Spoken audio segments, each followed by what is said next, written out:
ಸ್ನೇಹಿತರೆ, ಮೀಡಿಯಾ ಮಾಸ್ಟರ್ಸ್ಗೆ ಸ್ವಾಗತ ಸುಸ್ವಾಗತ. ಗೆಳೆಯರೆ, ತಮಿಳುನಾಡಲ್ಲಿ ಕಾಂಗ್ರೆಸ್ನ ಪರಿಸ್ಥಿತಿಯನ್ನು ನೋಡ್ತಾ ಇದ್ರೆ ನಿಜಕ್ಕೂ ಅಯ್ಯೋ ಅನ್ಸುತ್ತೆ. ಪಾಪ ಅವರು ಯಾರ್ಯಾರ ಜೊತೆ ಕಾಂಪ್ರಮೈಸ್ ಮಾಡಿಕೊಂಡು ಅಧಿಕಾರ ಹಿಡಿಬೇಕಾಗಿ ಬರ್ತಾ ಇದೆ ನೋಡಿ. ಇದೇ ಕಾಂಗ್ರೆಸ್ ರಾಜೀವ್ ಗಾಂಧಿ ಹತ್ಯೆ ಸಂದರ್ಭದಲ್ಲಿ ತಮಿಳುನಾಡಲ್ಲಿದ್ದ ಸರ್ಕಾರವನ್ನು ವಜಾ ಮಾಡಿತ್ತು. ಆ ನಂತರ ಅದೇ ಪಕ್ಷದ ಜೊತೆ ಮೈತ್ರಿ ಮಾಡಿಕೊಂಡು ತಮಿಳುನಾಡಲ್ಲಿ ಅಸ್ತಿತ್ವವನ್ನು ಅವರು ಉಳಿಸ್ಕೋಬೇಕಾಗಿ ಬಂತು.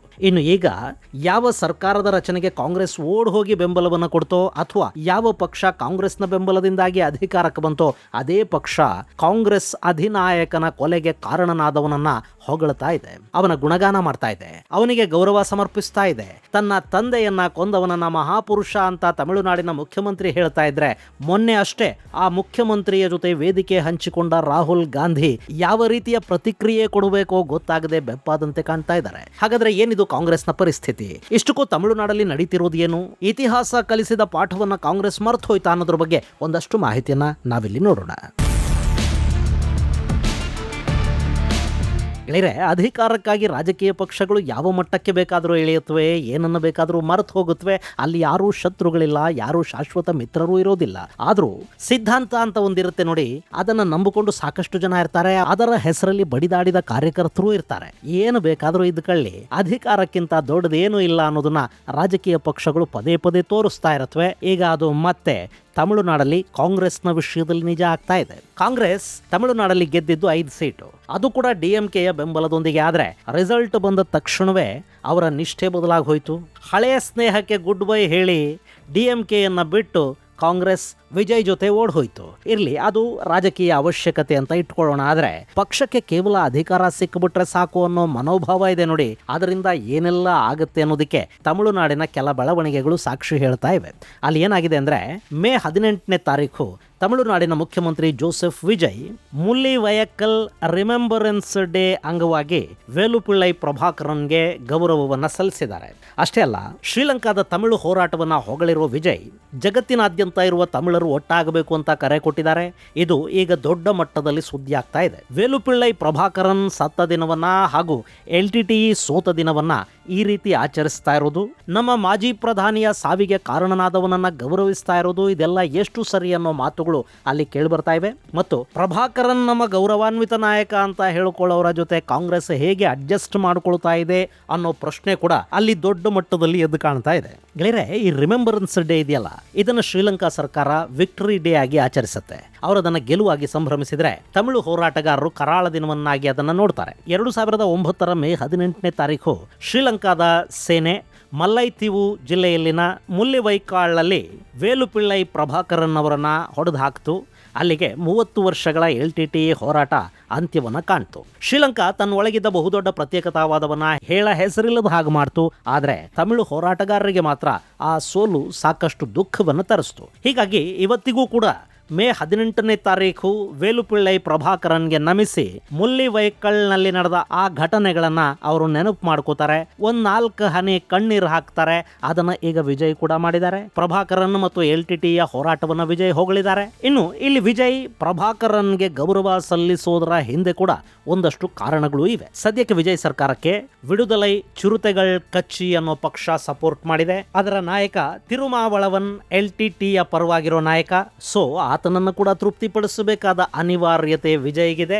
ಹೀಗಾಗಿ ದೇಶದಲ್ಲೇ ಆಗಲಿ ವಿದೇಶದಲ್ಲೇ ಆಗಲಿ ನಾನು ತಮಿಳರ ಪರ ಇದ್ದೀನಿ ಅನ್ನೋದನ್ನ ತೋರಿಸಿಕೊಳ್ಳುವ ಕೆಲಸವನ್ನ ವಿಜಯ್ ಮಾಡ್ತಾ ಇದ್ದಾರೆ. ಅದು ಕೂಡ ಒಂದು ರಾಜಕೀಯ ಸ್ಟಂಟು. ತಮಿಳುನಾಡಲ್ಲಿ ರಾಜಕೀಯ ಮಾಡಬೇಕು ಅಂದ್ರೆ ಇಂಥದ್ರ ಅಗತ್ಯ ಇರುತ್ತೆ. ಹೀಗಾಗಿ ವಿಜಯ್ ಅದನ್ನ ಮಾಡ್ತಾ ಇದ್ದಾರೆ. ಆದರೆ ಕಾಂಗ್ರೆಸ್ ಪಕ್ಷ ಗೆಳೆಯರೆ, ಕಾಂಗ್ರೆಸ್ ಸ್ವಲ್ಪ ಎಚ್ಚರಿಕೆಯನ್ನು ವಹಿಸಬೇಕಿತ್ತು. ಯಾಕೆಂದ್ರೆ ಪ್ರಭಾಕರನ್ ಕಾರಣದಿಂದ 1991ರಲ್ಲಿ ಶ್ರೀಪೆರಂಬದೂರಲ್ಲಿ ಮಾನವ ಬಾಂಬ್ ಸ್ಫೋಟದಲ್ಲಿ ಭಾರತದ ಮಾಜಿ ಪ್ರಧಾನಿ ಮತ್ತು ರಾಹುಲ್ ಗಾಂಧಿ ಅವರ ತಂದೆ, ಇಂದಿರಾ ಗಾಂಧಿ ಅವರ ಪುತ್ರ ರಾಜೀವ್ ಗಾಂಧಿ ಸಾವನ್ನಪ್ಪಿದ್ರು. ರಾಜೀವ್ ಸಾವಿಗೀಡಾದಾಗ ರಾಹುಲ್ಗೆ 21 ವರ್ಷ. ಅವರ ಮನಸ್ಸಲ್ಲಿ ತಂದೆಯ ಸಾವಿನ ಚಿತ್ರಗಳು ಹಾಗೆ ಉಳ್ಕೊಂಡು ಬಿಟ್ಟಿವೆ ಅಂತ ಅವರು ಆಗಾಗ ಹೇಳ್ತಲೂ ಇರ್ತಾರೆ. ಆದರೆ ತಂದೆಯ ಸಾವನ್ನ ಕೂಡ ಅಧಿಕಾರ ಅನ್ನೋ ನಶೆ ಮರೆಸಿಬಿಡುತ್ತಾ ಗೊತ್ತಿಲ್ಲ.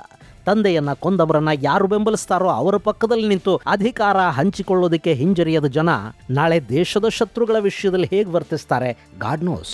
ಆದರೆ ರಾಜೀವ್ ಅವರನ್ನ ಕೊಂದವರ ಬಗ್ಗೆ ನಮಗೆ ಸಿಂಪತಿ ಇರೋದಕ್ಕೆ ಸಾಧ್ಯ ಇಲ್ಲ.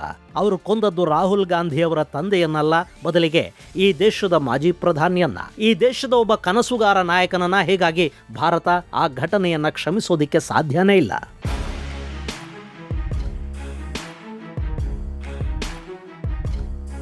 ಗೆಳೆಯರೆ, 1991 ಲೋಕಸಭಾ ಚುನಾವಣೆಯ ಸಂದರ್ಭದಲ್ಲಿ ರಾಜೀವ್ ಗಾಂಧಿ ಭರ್ಜರಿ ಪ್ರಚಾರ ಮಾಡ್ತಾ ಇದ್ರು. ಅವರ ಅಧಿಕಾರಕ್ಕೆ ಬರೋದು ಸ್ಪಷ್ಟ ಅಂತ ಹೇಳಲಾಗ್ತಾ ಇತ್ತು. ಅದು ಶ್ರೀಲಂಕಾದಲ್ಲಿದ್ದ ತಮಿಳು ಹೋರಾಟಗಾರರ ಕಿವಿಗೂ ಬಿದ್ದಿತ್ತು. ಮತ್ತೊಮ್ಮೆ ರಾಜೀವ್ ಅಧಿಕಾರ ಹಿಡಿದು ಬಿಟ್ರೆ ಶ್ರೀಲಂಕಾದ ತಮಿಳು ಹೋರಾಟದ ವಿರುದ್ಧ ಭಾರತೀಯ ಸೇನೆ ಮತ್ತೆ ಲಂಕೆಗೆ ಬಂದು ಬಿಟ್ಟಿತ್ತು ಅನ್ನೋ ಭಯ LTTEಯನ್ನ ಕಾಡೋದಕ್ಕೆ ಶುರು ಮಾಡ್ತು. ಹೀಗಾಗಿ LTTE ನಾಯಕ ಪ್ರಭಾಕರನ್ ರಾಜೀವ್ ಹತ್ಯೆಗೆ ಸ್ಕೆಚ್ ಹಾಕ್ದ.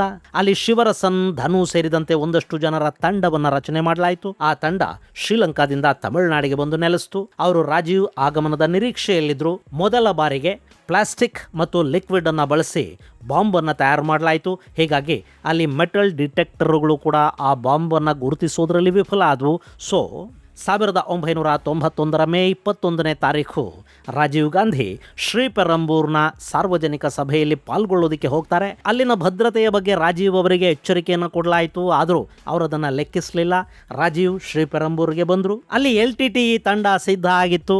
ಶಿವರಸನ್ ಫೋಟೋಗ್ರಾಫರ್ ವೇಷ ಹಾಕ್ಕೊಂಡಿದ್ದ, ಬಾಂಬನ್ನು ಹೊತ್ಕೊಂಡಿದ್ದ ಧನು ರಾಜೀವ್ಗೆ ಹಾರ ಹಾಕೋದಕ್ಕೆ ಕಾದು ನಿಂತಿದ್ಲು. ಅಲ್ಲೊಂದು ಮಾನವ ಬಾಂಬ್ ಸ್ಫೋಟ ಆಯಿತು. ಕನಸು ಕಂಗಳ ಪ್ರಧಾನಿ ರಾಜೀವ್ ಗಾಂಧಿ ಅವರ ದೇಹ ಮಾಂಸದ ಮುದ್ದೆಯಾಗಿ ಬದಲಾಯಿತು.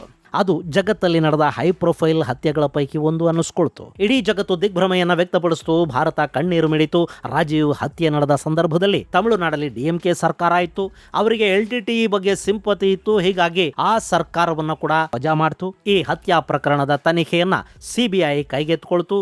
ತನಿಖೆ ಅಲ್ಲಿ ಕೆಲ DMK ನಾಯಕರ ಕಡೆಗೆ ಕೂಡ ಬೆರಳು ತೋರಿಸ್ತಾ ಇತ್ತು. ಆದ್ರೆ ಕಾಂಗ್ರೆಸ್ ಕೆಲವೇ ದಿನಗಳಲ್ಲಿ DMKಯನ್ನು ಅಪ್ಪಿಕೊಳ್ತು. ಕೇಂದ್ರದ UPA ಸರ್ಕಾರದಲ್ಲಿ DMK ಭಾಗಿಯಾಯಿತು. ಕಾರಣ ಅಧಿಕಾರ.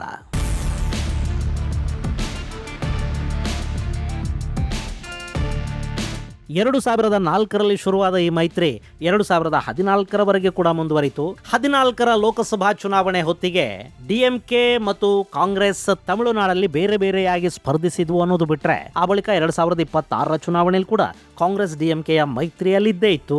ಅಲ್ಲಿ ರಾಜಕೀಯ ಕಾರಣಗಳು ಎಷ್ಟು ಬಲಿಷ್ಠವಾಗಿದ್ವು ಅಂದ್ರೆ, ರಾಜೀವ್ ಗಾಂಧಿ ಹತ್ಯೆ ಪ್ರಕರಣದಲ್ಲಿ ಜೈಲಲ್ಲಿದ್ದ ನಳಿನಿಯನ್ನ ಕೂಡ ರಾಹುಲ್, ಪ್ರಿಯಾಂಕಾ ಮತ್ತು ಸೋನಿಯಾ ಗಾಂಧಿ ಕ್ಷಮಿಸಿದ್ರು. ಈ ಮೂಲಕ ನಾವು ಕರುಣಾಮಯಿಗಳು ಅಂತ ತೋರಿಸ್ಕೊಂಡು ತಮಿಳುನಾಡಿನ ಈಳಂ ಬೆಂಬಲಿಗರಿಗೆ ಖುಷಿಯನ್ನೂ ಕೊಟ್ರು. ಹಾಗಂತ ಕಾಂಗ್ರೆಸ್ DMK ಜೊತೆ ಸ್ನೇಹನ ಉಳಿಸ್ಕೊಳ್ತಾ ಅಂದ್ರೆ, ವಿಜಯ್ ಸರ್ಕಾರ ರಚನೆಗೆ ಹತ್ತಿರ ಆಗ್ತಿದ್ದಂತೆ ಕಾಂಗ್ರೆಸ್ ಪಕ್ಷವನ್ನ ಬದಲಿಸಿ ಬಿಡ್ತು.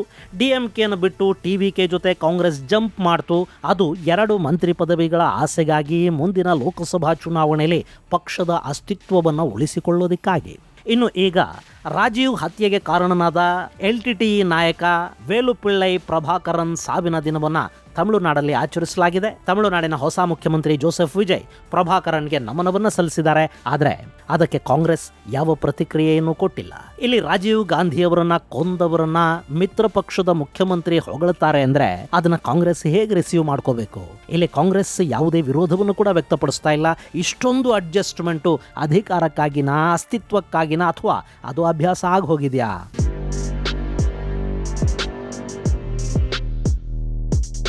ಗೆಳೆಯರೆ, ತಮಿಳುನಾಡಲ್ಲಿ ವಿಜಯ್ ತುಂಬಾ ಅದ್ಭುತವಾದ ಗೇಮನ್ನು ಆಡ್ತಾ ಇದ್ದಾರೆ.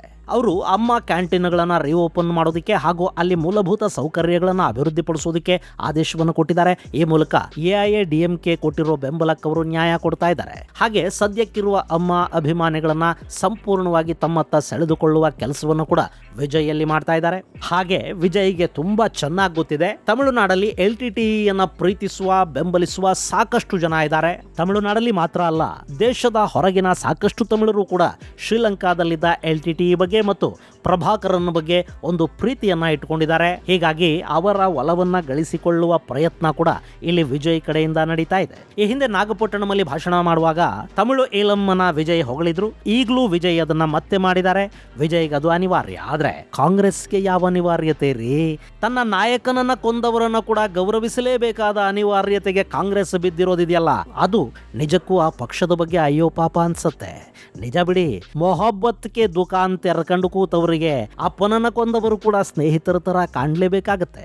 ಇದು ಗೆಳೆಯರೆ, ಮುಖ್ಯಮಂತ್ರಿ ವಿಜಯ್ LTTE ಪ್ರಭಾಕರನ್ಗೆ ನಮಿಸಿರುವ ಕುರಿತಾದ ಮತ್ತು ಅದನ್ನ ಕಂಡು ಕಾಂಗ್ರೆಸ್ ಸುಮ್ಮನೆ ಕೂತಿರೋದ್ರ ಬಗ್ಗೆ ಒಂದಷ್ಟು ಮಾಹಿತಿ. ಮುಂದಿನ ಸಂಚಿಕೆಯಲ್ಲಿ ಮತ್ತಷ್ಟು ವಿಶೇಷಗಳ ಜೊತೆ ಮತ್ತೆ ಭೇಟಿಯಾಗೋಣ. ಅಲ್ಲಿವರೆಗೆ ಜೈ ಹಿಂದ್, ಜೈ ಕರ್ನಾಟಕ.